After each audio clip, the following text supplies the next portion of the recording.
What's going on, guys? Welcome to Alignment First. Michael Anders here. We are here to serve the executive athlete to build the fittest leaders with integrity, courage, and ownership. And I have the honor and the pleasure to chill with my homegirl, Melanie Spring, today. It would not do it justice to just rattle off your life's accomplishments and all the cool shit that you do. I feel like what serves this conversation best is to just start things rather than your typical introduction. I want to share my personal experience in my introduction to Melanie's energy. I'm just gonna get my popcorn so I can. I'll do the short version and then we'll dive into the details as we go. We were at the Dream Team 100 event a couple of weeks ago. And we've been in that container for a little while now. And you're in my squad, the people on the people. And we started every day of this workshop with some energy work. And in this, on our day three session, what showed up for me was another layer of my daddy issues, as I now refer to them, because there's a lot of them. And the release work that we did to facilitate the exercise, we were sitting elbow to elbow at this point, was not enough to clear what I needed. And I'm so grateful for your energy and your intuition. You grabbed my hand and you said, hey, if you really want to let that go, when we're done here, let's find a little corner and let's get rid of it. And that we did. And through some tears and some breathing and some grounding, and you really, in the purest way possible, holding space for the release to manifest. I have noticed, and it has also been confirmed continuously since then in my universe, that work was done. That release happened, and I show up better as a result. So thank you so much. Thank you for sharing that. And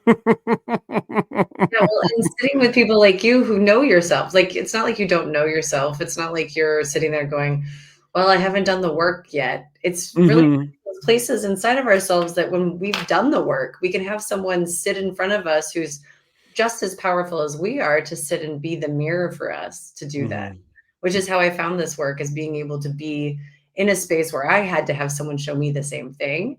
And so anytime I ask that question, there's people who are like, no, I'm really good. And then other people who are like not willing to dive into it. But you were like, I'm in, please just let this go. That's how it works. And I want to clarify for people in this energy exchange, there was nothing negative happening.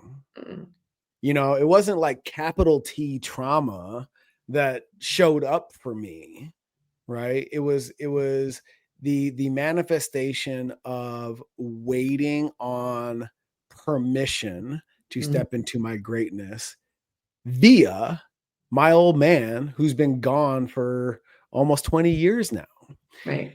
And, you know, I've been at this for quite some time. And what is really interesting, and I'd love your thoughts on this, because I feel like people struggle with it, they challenge it, they resist it when they're at the precipice of the veil, as I've learned it to be called, and what shows up isn't what they thought it would be. And they're just like, well, that can't be it. And they want it to be something else, right? Because your 16-year-old self getting cut from varsity, that's not big enough to cause all these limiting beliefs in my 40-year-old self. How the fuck is that even possible? Right.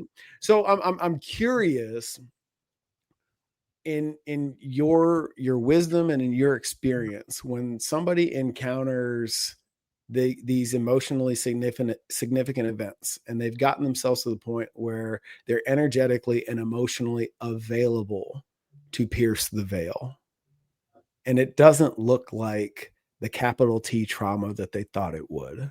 Mhm. How do you encourage them, or how should they be encouraged to step through it as opposed to wanting it to be anything other than what it is? Typically, I ask them if they're willing to see the truth. And being able to sit with someone when they're willing to see the truth, that usually means that the truth is usually something much smaller because most of the people I work with, they've done enough of the work to know what their big T trauma is. Mhm. But they also know that they're stuck and they're blocked in some way. And they're like, I don't know what this is because I've cleared the stuff. Like I know I've cleared the stuff. But what I like to say is there's always another level. It doesn't matter how far you get on this path, there's always another level. There's always another teacher. And every one of us is a teacher for everyone else. Mhm. I'm a teacher for you, you're a teacher for me. And how beautiful that we get to do this together. But it's Mhm. that mindset of going, I know there's something that's blocking me and I can't seem to get to it. Who can support me in that? And so when someone goes to that space and goes, I want to see it, typically we're not finding the worst of the worst of the worst. Every once in a while, we do find something that's Sure. just so locked up in someone, but being able to see that your 7-year-old self is still running the show on something, you're like, of course he is. Why wouldn't he be? Mhm. Mhm. So now let's circle back to the beginning. How did you find your way into this work? Ooh, this work specifically. Oh, well, this work was really me not like it goes all the way back to me stepping out of the doing and stepping into the being and stepping into who I really am, remembering Mhm. who I am. And that all came at a cost when it came down to I was really a hugely imaginative kid as a little kid. Like Mhm. I had an imaginary friend named Cicerina, and I named my branding agency after her. And I carried her with me for so long because I feel like every human is creative in some way, and Mhm. we all have the ability to do that, but a lot of us stop that because we feel like we have to do. And so we get into school and we get trained to like be successful and cross the T's and dot the I's and check the boxes. And I fell into that trap too. I became a brand strategist and I even worked for the man that my dad calls it the man, even though I was an entrepreneur for a while. But I was able to really step into like branding, which I feel like everyone's like, how did you go from branding to speaking to then inner work? And I'm like, it's all the same stuff because Mhm. branding is really about being wholly you in every single place in your life. And then when I went to speaking, it was about amplifying who you are from a stage. And it's about being more you. Like, how can you amplify the thing that is the thing that you are? Whether it's over coffee or from a stage, it doesn't matter. Mhm. Going into inner work kind of fit everything because I was like, well, you have to know who you are in order to get branded and to be a speaker. But most people are walking around with only their giant heads full of knowledge rather than their imaginations and their creativity because they've got so much stuff in their body that they don't even realize that they're just a walking head most of the time. So that's how I Mm. ended up getting into this work. And I Yeah. came through in me sitting still for a very long time and realizing that it wasn't about the books or the podcast or the knowledge or the content that I could get. It's or even the training or certification. We were talking about letters after your name. Mhm. But it was about, Yes. like, being still with yourself and going, "What do I know?" Not know, but, like, Mhm. soul level, "No, what do I know?" And I started sitting with people and doing this work, and it's been like, whew, I can't explain it, and I don't want to. It's just Mhm. so fascinating to be able to sit with people and have you be willing to say, "Yes, I wanna see the truth. I wanna know what's in there," because Yeah. not everybody wants to. Mhm. Where do you think people find the most resistance with the truth, as you call it? They have a version of themselves that they want to think is true. Mhm. So each of us does. I Yeah. have this version of myself now that I am the person that I am. Like, this is who I am. And yet there's another level to this. There's more to it. There's more truth to it. And someone once said, I'm not who you think I am. I am who you think I think you are, or whatever it is. But it's like the back and forth of it where it's Yeah, like, yeah. you think you think I am. Like it's like Right. back and Yeah, yeah, yeah. but it's like the many mirrors of what's really the truth is really Mhm. whatever I feel like it is and whatever you feel like it is. Like you have a truth about me that you feel, and I have a truth about you that I feel. But is that the truth? Mm, Doesn't have to be. right. Right. So Right. that's usually the rub is like, what's the actual truth? And I'm not the one to tell them the truth. I'm the one to ask them the questions to help them find the truth for themselves. Like with you, I didn't know your dad was in there. I didn't know what was going on. I didn't know any of these things, but I knew a certain number and I knew a certain question to ask and I knew how to find the answer, but I wasn't going to find it for you. You were going to find Yeah. You know what's interesting to me about inner work, at least in my lived experience, it tends to come. I am most open when I find myself in this place of, yeah, we like to call it feeling stuck, but like I don't know what question I'm trying to answer. right. Mm-hmm. And it's not so much not knowing the answer that creates the friction or the frustration in me. It's, man, fuck, I don't even know the question I need to ask to get to that Right. answer that I do not know. Well, and that's the biggest thing a lot of people come to me with is I know that I'm missing something. I know there's more. I know that I have this thing that I can't seem to get to, or I have a block, but I don't know what it is and I don't know how to find it. And Hmm. so I feel like the stuff that I've been through in my lifetime and probably many lifetimes before is I've walked through enough fire that I've been able to come back with like a burning and smoldering map. And I go, okay, but I can't walk this for you, but I can take you and I can help you avoid some of the big trips or downfalls that you might have to find. But like, you're going to have to walk this path. And so it's like Mhm. helping you make sure that you can see that there's a path, but not taking you on the path and not making you do it. So I think that that's the best part of this work is I don't think of myself as a coach Yeah. or I'm more of a guide and we're sitting with people as they walk this, but Mm. helping people see what is really the thing inside of you that can help you find the answer to the question you don't even know how to ask. Yeah. Because by the end, you'll find the answer and the question. Hmm.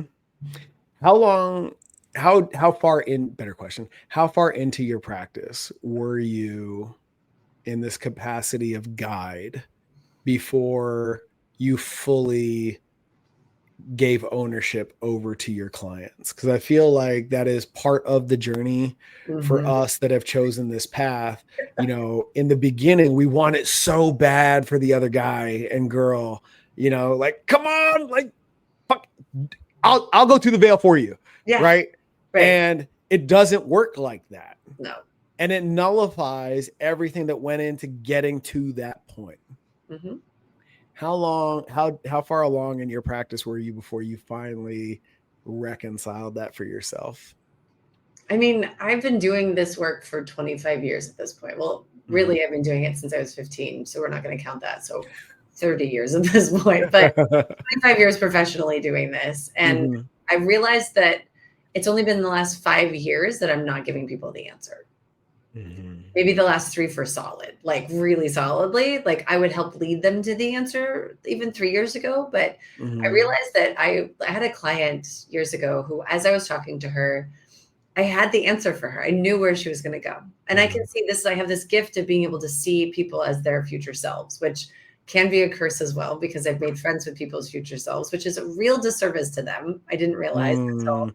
I was really just wanting them to be that person. And I'm like, I well, I'm want just I want I want to put a pin in that, and yeah, I want you to finish the story, but I want to circle back to becoming friends with somebody's future self, and yeah, I'm happy to the dark share. side of that coin. Go Yeah, ahead. it's a dark path to walk. But what I realized was I had a client of mine who I was talking to her before we even worked together. And I was like, I really feel like it would be really cool if you could do forest bathing and you bring people to the woods and like they have this, you used to stay in a cabin with them and you can help them through like really slowing down and blah, blah, blah. Like I gave her this whole thing and she was like, Melanie, that's insane. I'm not going to do that. 3 years later, guess what she's doing now? He's doing it. She Yeah. just hosted a 7-person retreat, silent retreat for like this weekend. And I was like, uh-huh. And she's like, so you were right. I was like, I know, but I shouldn't have told you that because you had to find that for yourself. I was Mm. fast forwarding to, well, I'll just give you the answer. Wouldn't it be great if you just had the answer? But she had to step into becoming the person who does that thing. You got to be ready to win the lottery, baby. Totally. Right. Like, I know what this stuff. And I'm like, why am I doing this to myself? It's just torture for me because I can see it for Mm. them. But if I'm allowing them to step into the person who does that, I think about myself 5 years ago. I could not be doing the work I'm doing right now. I've had clients who even told me, I wanted to sign up for your retreat during the pandemic, but when the pandemic happened, this happened, this happened. I couldn't come until I finally decided I'm coming to your retreat. And I was like, oh, that's why, because I wasn't ready for you. No Right. wonder. Because everything happens as it's supposed to. I couldn't have helped that person until 3 years later. So it's being able to really look at, I have to become the person who does this thing, not just here's the answer, I'll just do this thing. Yeah.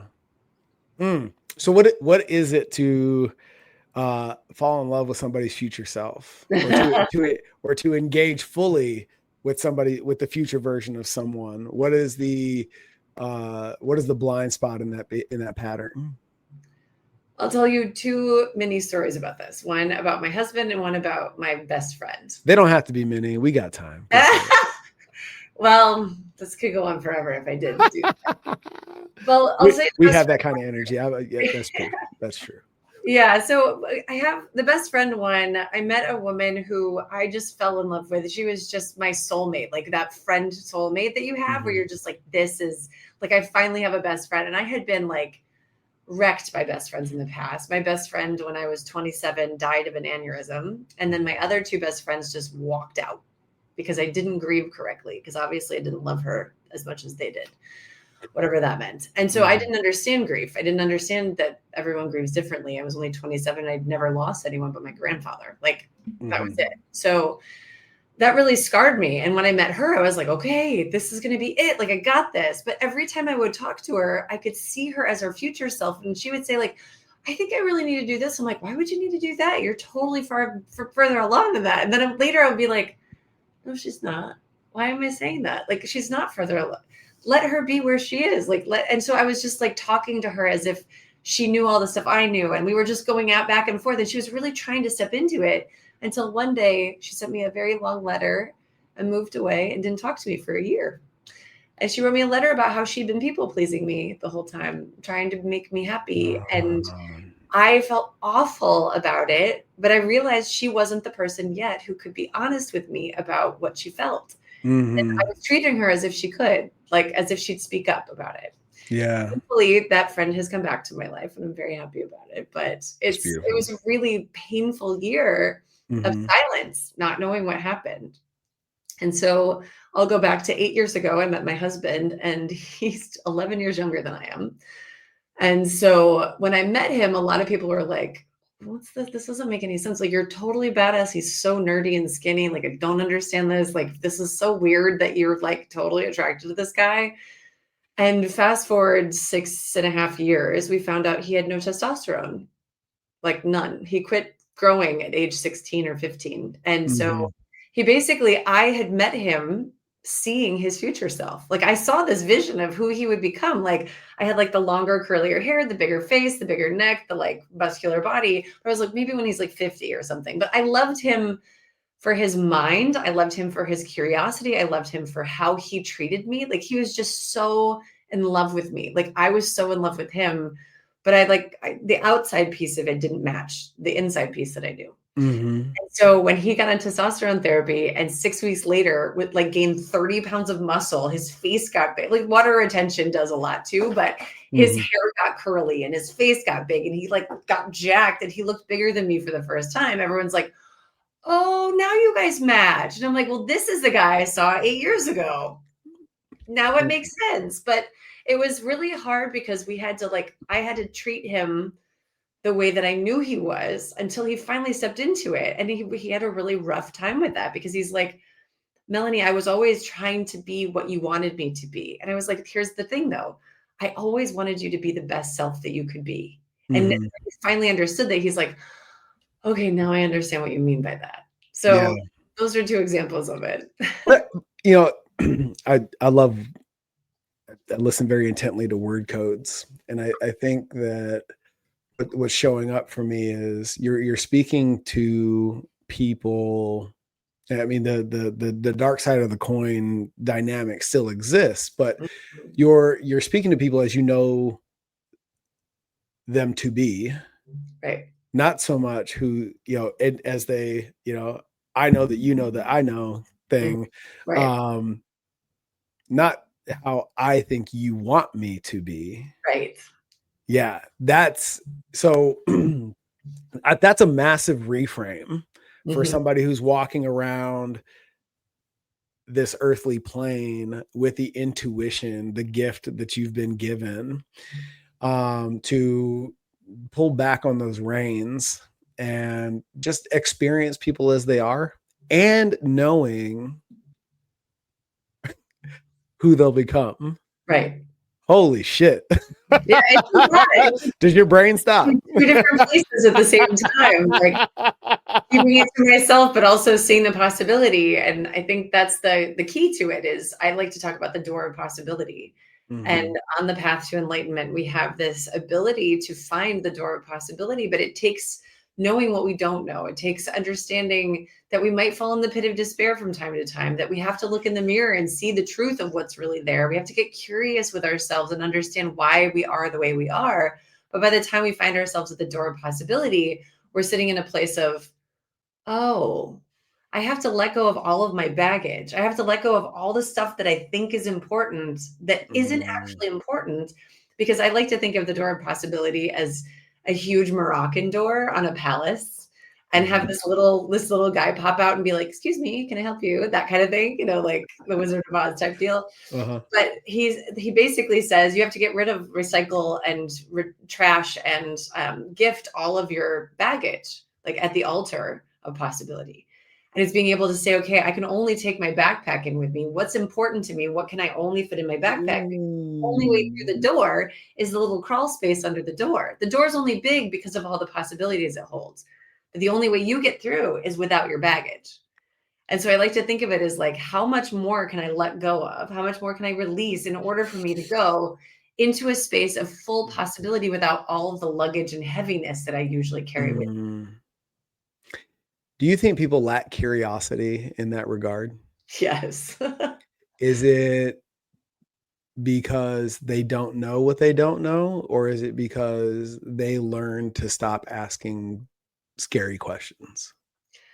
I believe when we're little, we are curious. And there are Mhm. some people, and I will tell you, there are a few people that I know who showed up traumatized. Like their family's traumatized, ancestral trauma, like showed up and they're like, I'm not going to do this. They don't have the imagination, but Mhm. they can get it back because they did have it at one point, whether it's before their soul got here or even after. But most of us as toddlers and little kids had curiosity and interest in the world around us, wanted to know what was going on. And that means it's still in us. Like that inner child of us is still in there being curious. But then we find that success and ego is more important, that intelligence and this intellect that we have is so much more important. Mhm. The moment we're able to tap into that alignment, which I know you talk a lot about, that alignment Mhm. between your body, your mind, and your soul, Mhm. that's where the curiosity comes in, because we realize I am you and you are me and we are we. And the more I'm curious about you, the more you'll want to know about me. Fascinating. Mhm. But it's not about me at the end of the day, because I'm more interested in knowing you, because the more I know about you, the more I know about me. Yeah. It's interesting when you get in these containers, because you've heard the adage about, um, I just read a passage in The Prosperous Coach, which I hope you picked up, by the way.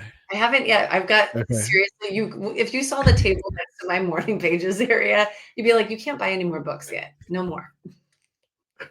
They talk about, and it's been referenced in like the last couple of workshops and retreats I've been to, about in a conversation with somebody, you typically have a conversation with one of two people: the person that thinks they're the most interesting person in the room, or the person that makes you feel like the Mhm. most interesting person in the room. Yep. And when you're in a room full of people who make you feel like the most interesting person in the room, it's an energy and a frequency unlike no other. Mhm. And in a container like that, I feel like it is the ultimate exercise of gratitude, because you have zero choice. If you truly want to be present in that experience,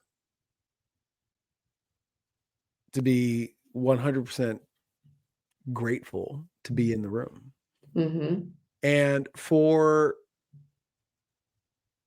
intuition is the only word I can come up with. This gift that you have. What's it like for you in a room like that? Mm. Does it amplify Melanie, or does it drain Melanie? That's an interesting way of asking that. I'll say this. I was an introvert at birth. Mm-hmm.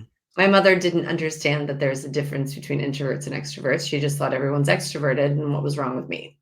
And so she trained me to be an extrovert. And so I've realized over time that I'm really, really good at getting energy from people, but Mm-hmm. also I'm very, very careful with the rooms I go to now.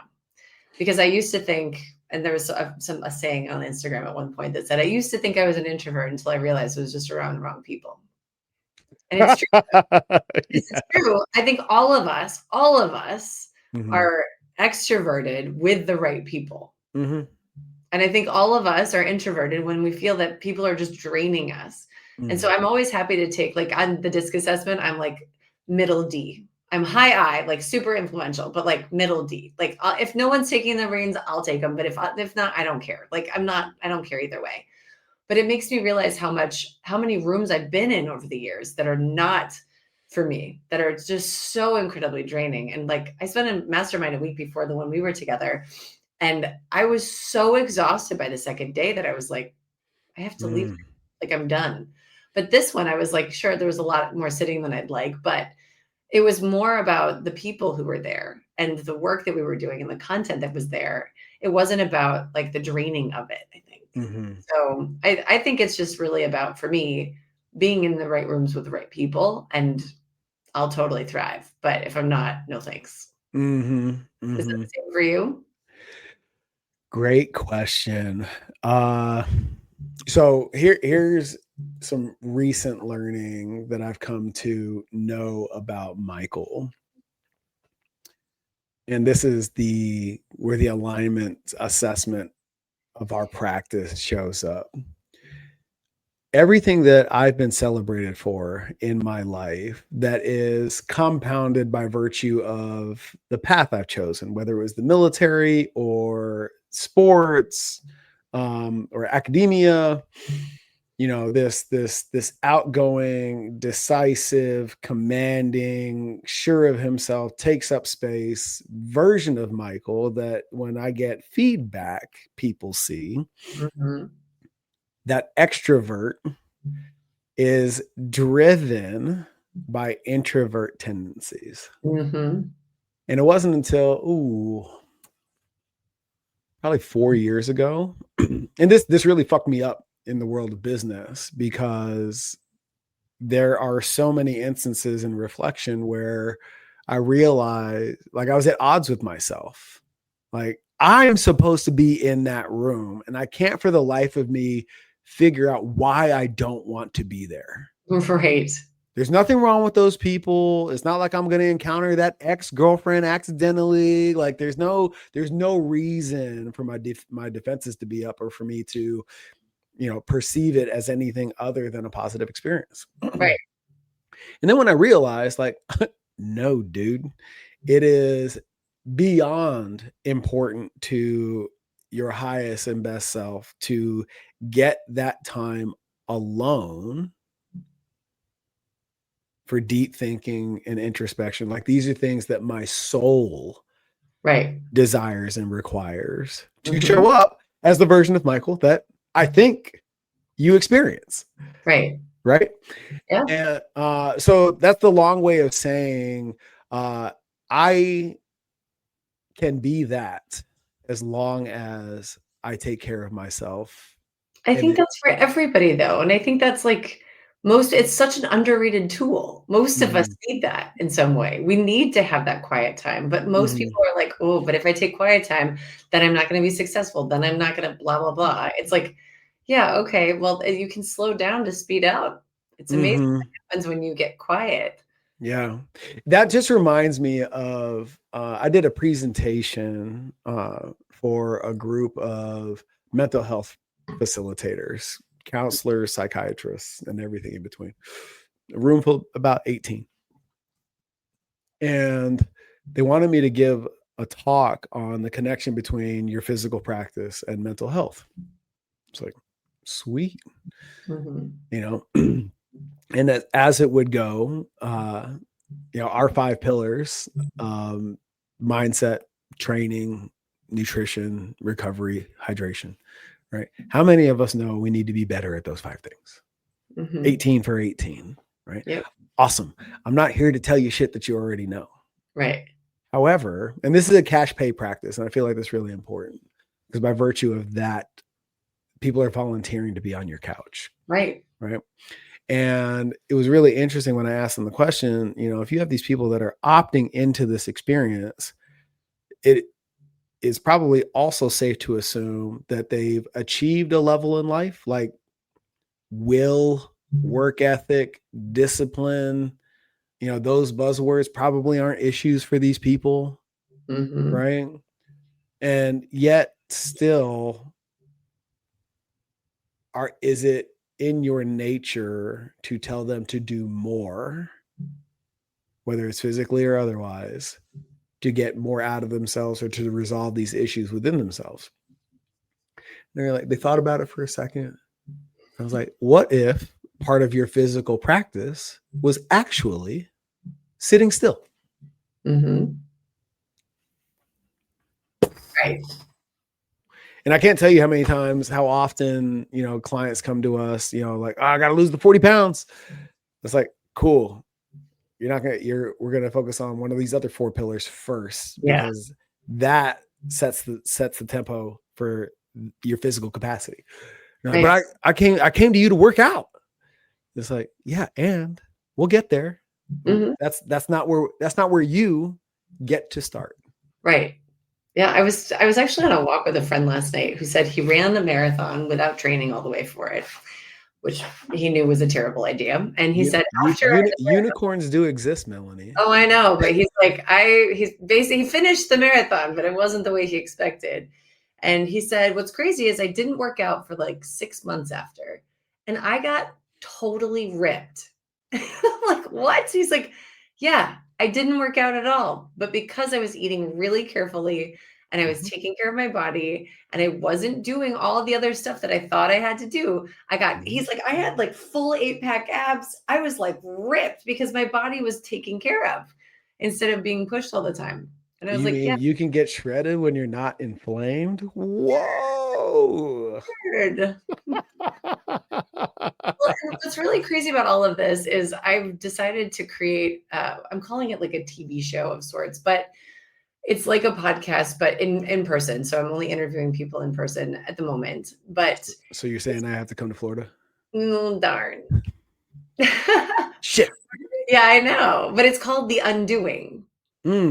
And it's a TV show that I'm wanting to record because I live in Vero Beach, which is a tiny little retirement town in Florida. I tell everyone I live off the coast of Florida on an island because I do. But I started really thinking about these people that I wanted to talk to. And most of my clients here are the retired people who stopped doing and started being. And most people, when you retire or you sell or you exit your company, you end up in a void after. That's like when people get sick, they're like, oh my God, what do I do with myself? Well, if you don't know yourself, it's really hard to figure out what to do with yourself. And so this is the idea that my whole life, at the beginning, I was a being, and then I started doing until I couldn't stop doing. And then one day I had a mentor of mine who was like, could you just take like a day of being? And I was like, and like clean my house. And she's like, no. Like, just not do. I'm like, but how would I do that? No, you don't do anything. I know, but like, what would I do? And so I had such a hard time with this. And one day I wrote the words, The Undoing of Melanie Spring. And I was like, because it felt like I was unraveling a big part of myself, trying to figure out how did I get here? What happened to get me here? And how did I do until the point that I couldn't do anymore. I was so doomed out, you know? And so I wanted to start this TV show talking to people about what happened after you transitioned, what happened after you lost your job, or you sold or retired or exited, or transitioned from one thing to another. How did you stop all the doing? What was the undoing like? And are you still doing that? Is it still the undoing? of you, basically. And so I recently was able to create an episode with a sex and intimacy coach who had to slow down after selling her marketing agency. And the process of her stepping into herself was just like, because it wasn't about doing the things to get you to the part of being yourself. It's just being yourself. And so many people I talk to, I'm like, can you spend a whole day off your phone? Just be. Yeah. One day. That's it. Can you do that? Can you do it for 2 hours, 3 hours, 4 hours, 5 minutes? Most people can't. The practice of being with yourself. I believe, this is just, you can quote me on this. I believe that being with yourself is the most important part of working on yourself. All day long. The most important thing you can possibly do is learn how to be with yourself. So here's a question for you. Do you find it funny how incapable a lot of people are? It feels like a leading question. It is a leading question. Of answering questions directly, specifically pertaining to how they feel. Right. Like, just think about where you were at once upon a time. Right. Do you think you could take a break and just be? And your default was, well, what would I do? Right. That was Fuck. Right. Or when you ask somebody, well, how do you feel about that? And they answer with a doing. Right. My favorite is when people say, I was like, well, how do you feel right now? And they're like, good. I'm like, good's not a feeling. Give me another one. And they're like, I'm like, no. Like, how are you feeling right now? They're like, which is funny because I went to a therapist when I was probably 20, I think it was 35. And I went because my mom and I weren't talking and I didn't know what to do about it. And we didn't talk for 2.5 years. So it was like a big deal. And she asked me how was I feeling. And I was like, I can't answer that question. She had a laminated feelings wheel that she pushed across. Yeah. So you're saying I'm not the only one who can't do this? Okay, got it. Because most people can't. It's like, it's laminated. This is not just a Melanie sheet. This is like, she uses this all the time. Because most of us can't understand, like, what am I feeling? Like, do you have a part of your body that feels a certain way? You're like, I don't know. Do I have a body? I don't understand. Yeah. Which I'm sure you hear all the time. I mean, like at a very superficial level in my strength and conditioning practice over the years, that's very akin to helping people understand the difference between pain and discomfort. They're not the same thing. You know, are you uncomfortable? That's okay.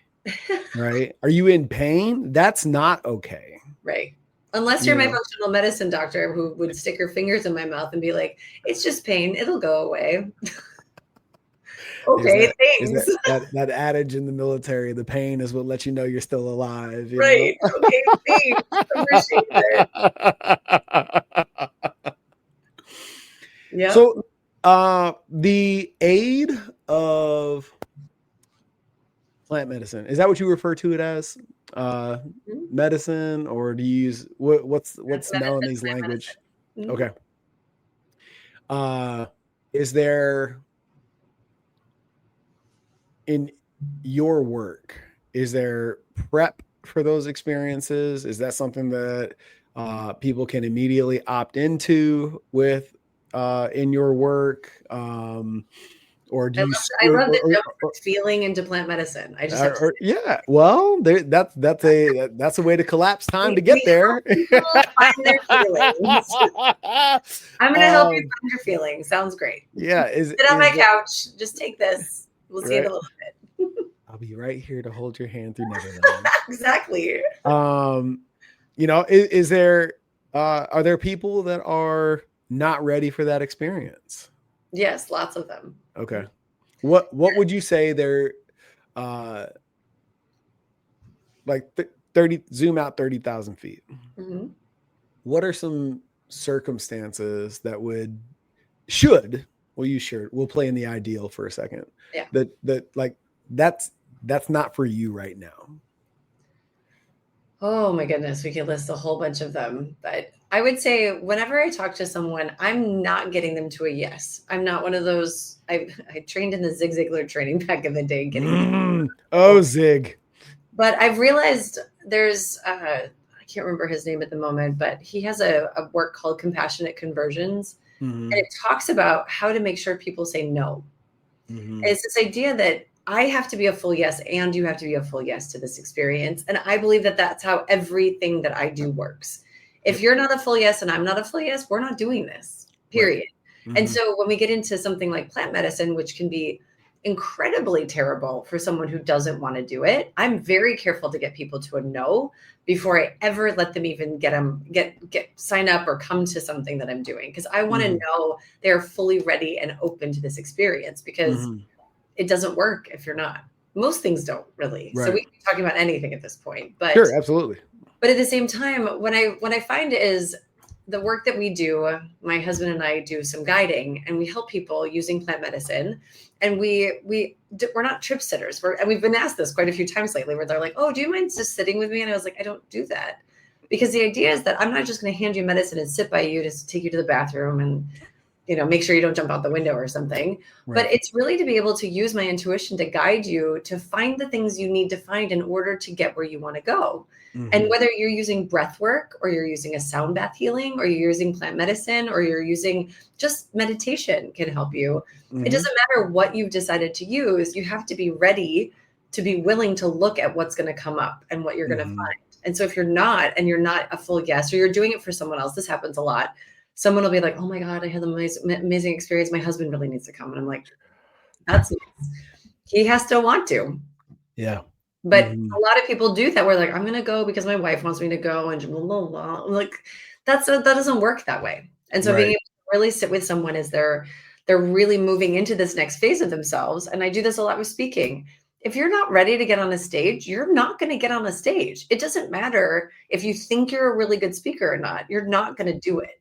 And so it's Mhm. able to say, like, I had someone earlier today, and I'm getting off topic a tiny bit, but he told me that he guarantees his work. And I was like, I appreciate that, like, so much. Mhm. But it takes two people to do this work. So how can you guarantee it if it takes two people to do this work? I can't Mhm. guarantee my work, because if you're not fully willing to do your part of this, I can't guarantee that what I'm doing is going to work. Mhm. So I have to know before we ever work together that you're willing and I'm willing. Then, and only then, will I know it will work. Oh my gosh, that's so powerful. I love the curation of ownership is what I'll call it Mm. from both of you, right? Yep. We are on this journey together. Mhm. I have my role and you have yours. Yep. And that it the sense that I'm getting from you in this conversation is that in any relationship, you don't view, and in my experience of you, for that matter, you don't view anything. Your husband, you and I, anybody that you facilitate with, it's not a 50-50 proposition. It Mm. requires 100% of both of us Yes. for this train to go. Yeah. And the funny thing is you say that, and my husband and I just went through probably the darkest part of our relationship. Mhm. And I'll spare everyone the details, but the biggest thing I learned from it was that he was only giving me a portion of himself, because he Mhm. was so scared that if he gave me all of himself, that he would lose me. And I was trying to get his 100%, and I was giving him 100%. And I was like, why can't this work? So even today, we had a conversation about where we're going in our business. And I was sitting there just like triggered and almost in tears, like not upset, but like having a really hard time with how he was reacting. And he wasn't reacting badly, but it's because there's such a history of him Mhm. not being willing to fully support what I want to do, and me not feeling supported by him. And so being able to look at that, like you just said, if he can show up 100% for me, and he did a great job of responding with, "Oh, you're right. This is my old way of doing it. And I need to Mhm. be really careful not to get into scarcity with this." And it took 100% of Yeah. him to sit with my 100%. And not because we weren't like well, everything's perfect now. It's like Mhm. you can see my stuff and I can see yours and we can come together on Yeah. What is it like? I have my thoughts, but I wanna hear yours. it. Um, what is it like in those moments to consciously update and upgrade the agreements between you and your husband and ultimately with yourself? Mm. Yeah, we are in a massive shift like that. We're actually going to be doing a funeral for old Dan, which he likes to say it's going to be a burning party, but Mhm. I'm calling it a funeral because he shifted in such a huge way a year and a half ago that Mhm. I felt like our relationship totally changed. He's a totally different person. And over time, people just become different people. It makes Mhm. sense. But it's a gradual process, not like an all at once kind of process. Yeah. And so even the core values we set up, which he's a branding, marketing person. I'm a branding person. So we had core values. Oh god, that doesn't filter into your relationship at Yeah, all. seriously. So like we had core values from the get go. And we've realized recently that they've shifted a lot because we've realized that Mhm. yes, we can still hold those ones true, but two big ones showed up: radical honesty and radical responsibility. And Mhm. those are actually at the core of everything we're doing. Even the other core values we have, we realized those two things we can't live without. And we didn't have it. There was just not there. So it was being like you were blaming me, I was blaming you. It was just going back and forth.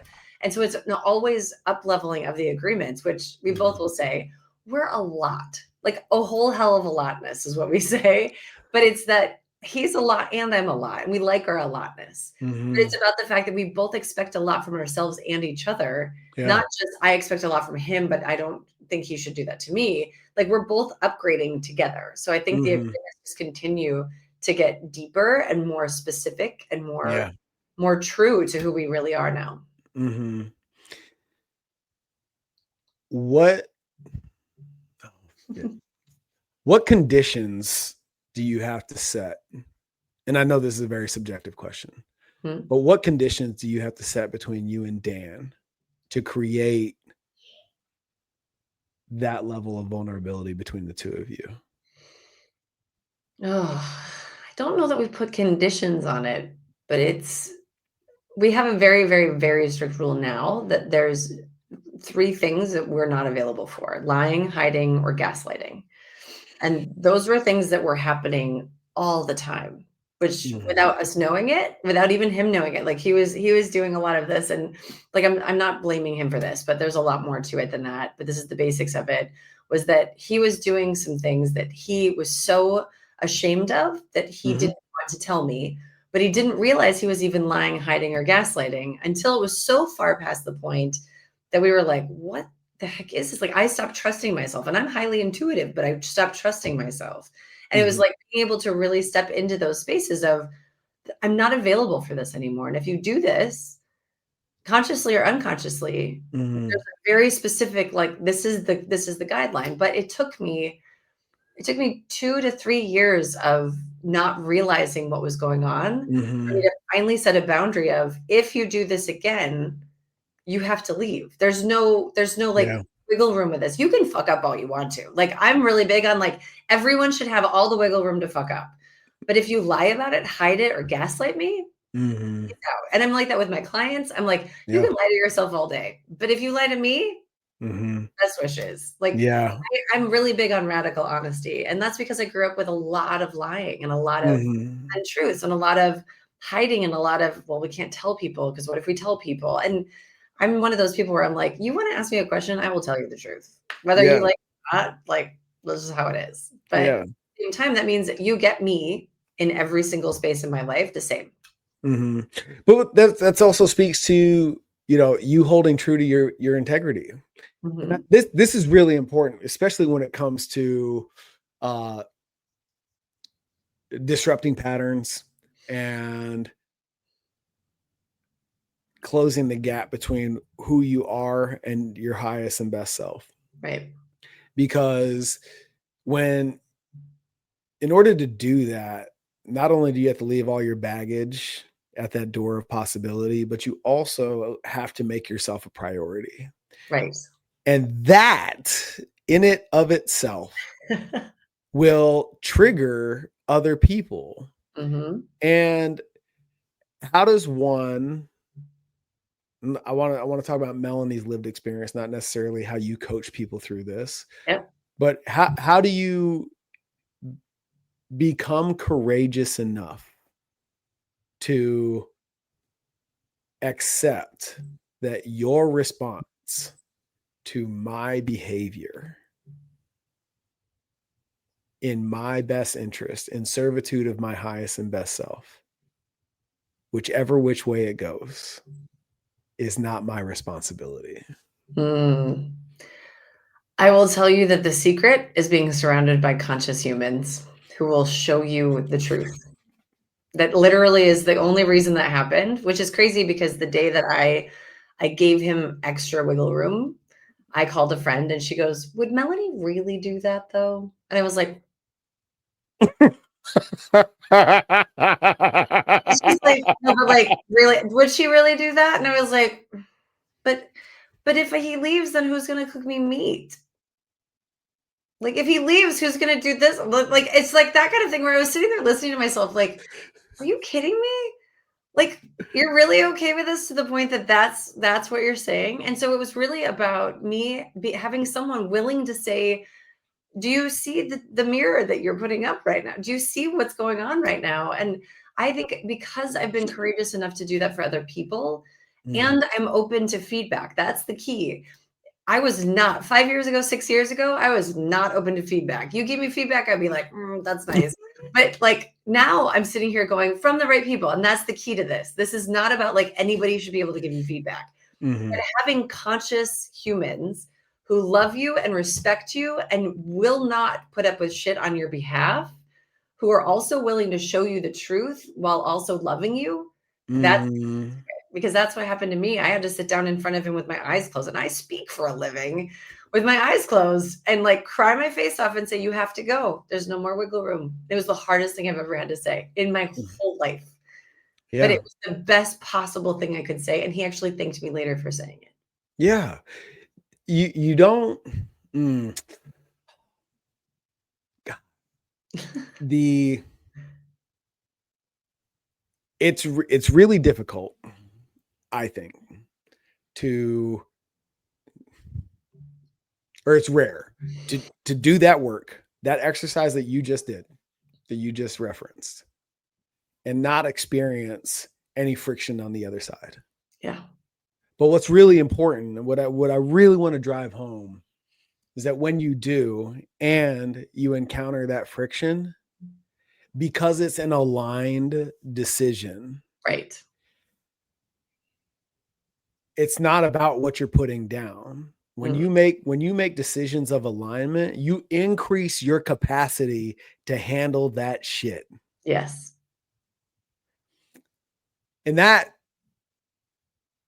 I believe is true 100% of the time. Hmm.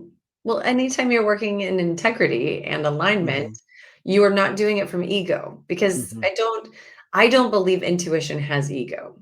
It's mhm. like God. God doesn't have ego. The universe doesn't have an ego. We have ego because we're human and we have to keep the ego. Otherwise, we're not human. Like we can't do this like fully intuitively. Like we have to still be humans. Right. But at the same time, if we're working from our intuition and we're Mhm, removing the ego from it and we're not also having all the feelings about it. Like it's like if I was angry when I said that, that would be for my ego. mhm, But I wasn't. I was like so just settled in it in myself like no, I'm not available for this anymore. And it's not because I think something or I believe a certain thing. This is not something that is an integrity for me anymore. And if that mhm, means that it is, I had actually great example of this. I have a person I did a clearing for recently who his wife married him because he's the adventurous one. mhm, And he married her because she's the safe one.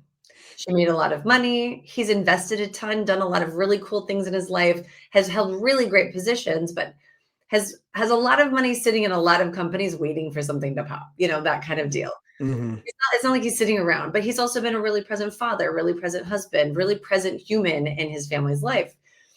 But his wife basically said, "Unless you start making money, I can't be with you anymore." And I had to sit with him and go through an exercise. I didn't tell him the answer, but we had to go through an exercise where I Mhm. basically got to, when someone says this means they love you conditionally. And that doesn't mean that they love you. That means that they have affection for you. Love is not Mm. love is never conditional. That's affection, which is fine. If you're in an affectionate relationship, you can have conditional affection. But when you're with someone who marries you for being yourself and they decide later they can't love you anymore because you're being yourself, that means that that has become conditional. And so we had to sit with this idea that this wasn't about love. This wasn't about intuition. This was all ego. She decided, I need you to be stable now. And he's like, but I'm not that person. I'm like, so are you willing to become a different person for her to be happy? Or are you okay if she leaves? Right. Not an easy conversation, but that's where we got. And so Mhm. it's like, how can you do that in a way that comes from a place of true love? You can't decide that this is conditional based on someone's success or someone's to-do list. It has to Mhm. be based on, I'm going to love you just as you are. Mm. Mic drop. My dear, where can my audience find you, love on you, learn from you, engage with you? It's the best way to find you. They can find me at melaniespring.com or just Google Melanie Spring. I'm all over the internet. Perfect. I love it. If it is your desire and your requirement to be the fittest leader possible, join us at nextlevelpfc.com so we can engage and showcase the executive athlete that you are with integrity, courage, and ownership.